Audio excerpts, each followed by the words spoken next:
I don't know that there's anything that will really prepare you for the first really horrific crime scene. I can do everything I can to prepare them. The biggest thing I can do for them is to make them understand that they have to just pull up their big girl, big boy drawers and deal with it, and then at a later time understand that they're going to have to deal with those emotions.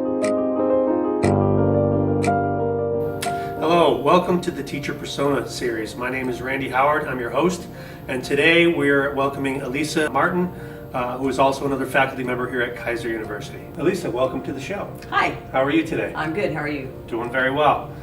So today we're talking about teacher personas, and one logical place to start would be, how long have you been at Kaiser? What classes do you teach, and what actually did you do before you came here? Alrighty then. So I've been with Kaiser 2 years, it'll be 2 years this May. I teach mostly the forensics.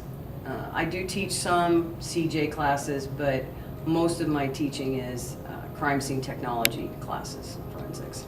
And prior to that, I'm prior law enforcement, retired detective, stuff like that. So. Okay, and how long were you in law enforcement? I have about 20 years, okay. different agencies, some different things like that. I am retired detective from Lakeland PD. Okay. How does that role kind of dovetail in with your teaching? How does that inform your teaching that you did that in your profession? Like, what do you bring in from your profession into your teaching? Not just with me, but I think we're kind of seeing this in the education world throughout, is in particular fields, you want practitioners. You know, you want the practitioner with the experience plus the education. Mm-hmm. So we're trying to marry the two together for the classroom. Mm-hmm. Because I think when you have fields of study like crime scene technology, you need to have someone that you can relate to in so much as they've been there in the field. Mm-hmm. Television doesn't cover what true forensics. You know, we can watch all the television programs we want to watch, but the reality of it is you need to have somebody in front of you that when you're discussing a murder scene or traffic fatalities, the harsher side of life, man's inhumanity to man, I think you want an individual who's been on the other side. So when they're talking to the students, or you're reading the books, or you're teaching the educational portion of it, you can sort out, yes, this indeed is good information, you need to know this. Here's how it applies to the real world of the situation. I agree with you entirely. As a matter of fact, even though I teach English, I've been often known to say, you don't write essays in the real world, right? Essays may be the vehicle for what we're doing here in the academic context, but when you get out into the real world, the writing you do is going to be very different. Absolutely. What kind of stories do you share with your students when you're talking about, when you're teaching a lesson? And again, I can't really comment on, specifically what you do, but could you give us an example or two of like types of anecdotes you would share? For instance, if we're talking about a particular crime scene out of one of the forensic books, one of the textbooks that we're teaching, and we're talking about blood evidence or hazards, something to that degree, then I'll share stories of my experience in the field of blood exposures or what's occurred in a traffic crash. The investigation, walking up on a vehicle where there's pieces of a person all down the side of a vehicle.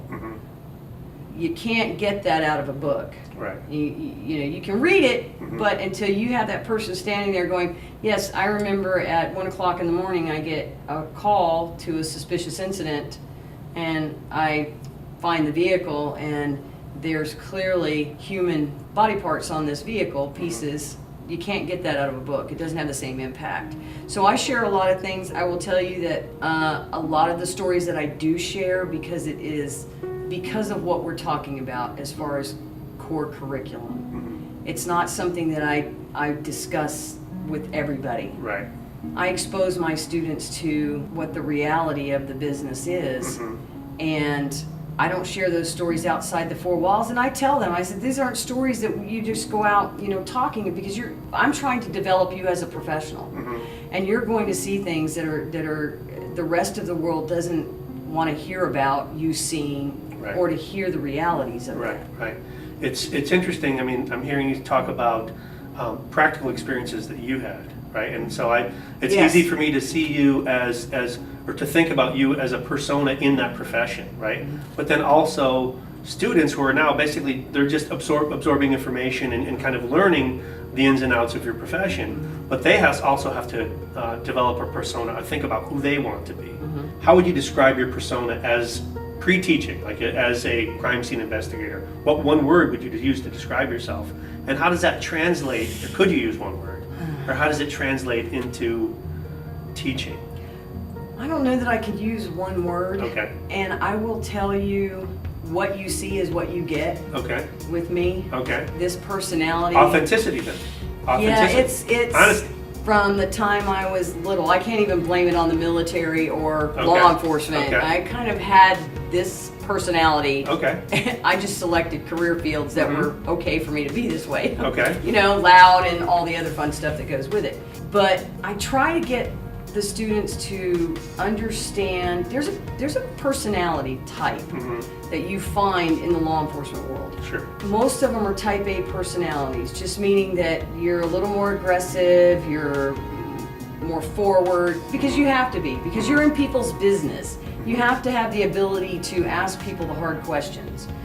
Even in the crime scene world, as crime scene investigators, you still have contact with victims sometimes, and Sure. sometimes you have to ask the hard questions or see the hard things. My thing is helping them develop the understanding that they have to be professionals Okay.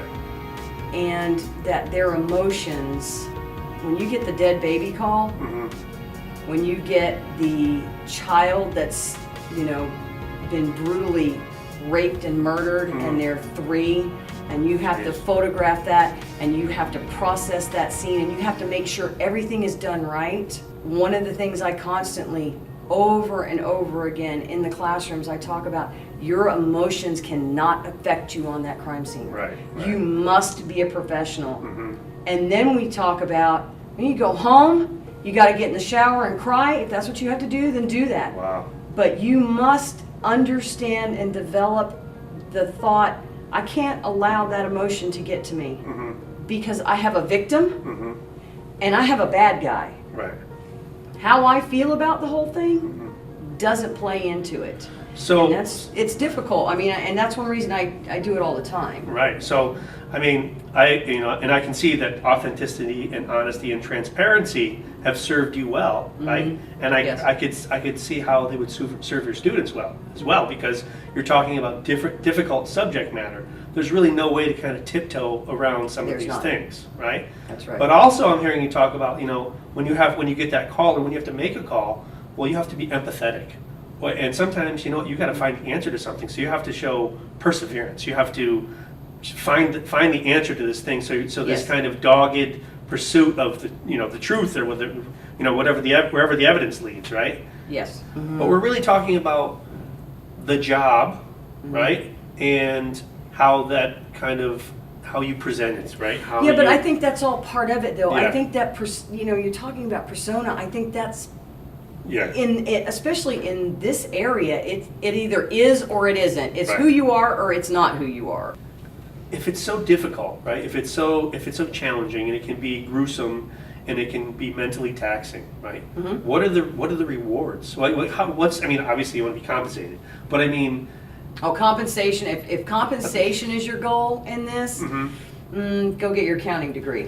what? Because the money it's not a high pay. Now we get paid well. A lot of Right, agencies right. pay well, but Yeah. if it's money that you're thinking about, then it's not there. People do this job because of passion.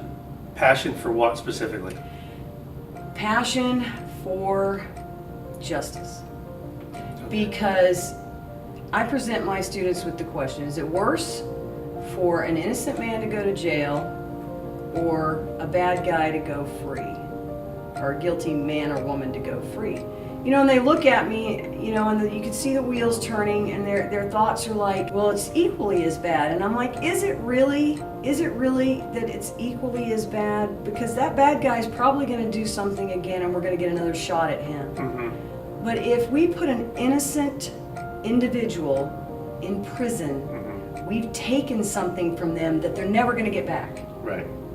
So the reward of it is the success when you have the victim of a violent crime and you see the end result of the person that's perpetrated that crime going to prison or being held accountable for that. That's the reward. The reward is when I know that I can go home and get in the bed and know I've done everything in my power to do the right thing and to see that justice is done. Now, is it always done? No, I mean, it's not. But the reality is it's a passion to see victims vindicated.